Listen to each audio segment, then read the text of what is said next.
Hello, I'm Jerry Hancock, Executive Director of Men in Balance. I want to talk to you today about fatherhood, the two sides of fatherhood, that is, having your father and what your relationship with your own father is, and your children. What kind of father are you to your own children, and what kind of relationship do you have? What kind of difficulties do you have? You know, it's interesting to me when I go out and speak to men's groups and church groups, and I ask the group to raise your hand if you had a great relationship with your father, and almost no hands go up. And then I ask the question, well, if you didn't have a great relationship, what if you had a troubled relationship with your father? And then most hands do go up. What's going on here? Well, it's no secret that a lot of us have outstanding relationships with our fathers that we have carried for years. Sometimes that goes back to childhood, sometimes it's a recent thing. But the point is that we don't take time to understand what is going on between our relationship with our fathers and our relationship with our own children and how those two relationships interact.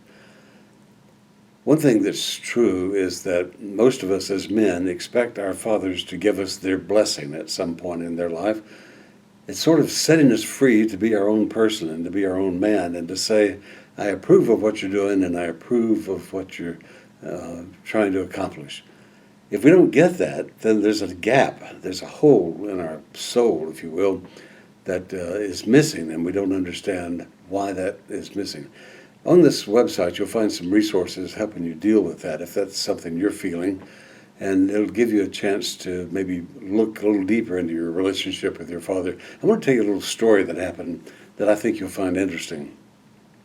In one of the sessions, I had a guy who said that he had a really bad relationship with his father, and in fact he avoided his father wherever he could. And then the inevitable happened. His father had an accident or something, and it wound up that he had to take care of his father in his own home.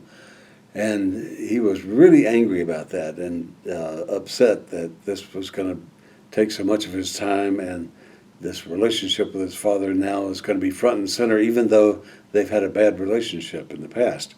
So he said, I went outside and I shook my fist at God and said, why have you done this to me?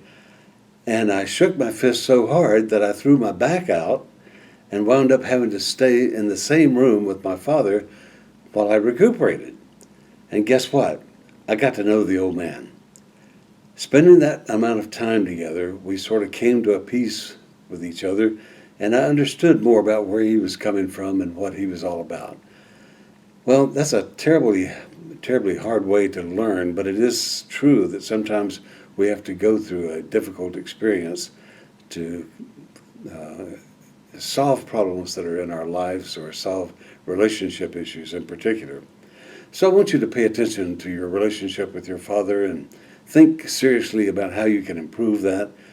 Remember this, he's only going to be around for a short while if he's still alive.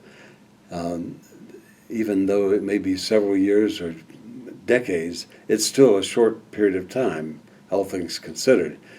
And then I want you to also think about how that relationship with your own father is affecting the way you deal with your children, and therefore what kind of father are you? Are you using some of the old patterns that you saw your dad use, for example, and not treating your children as good as you should, or maybe giving them a fair shake when they deserve it? Think about those two items as you look around on the website here and see some of the other resources we have about fatherhood. And if you like, write us, we'll send you a book that has a chapter on it about fatherhood that I think you'll be interested in. Thanks for watching. I hope you do well.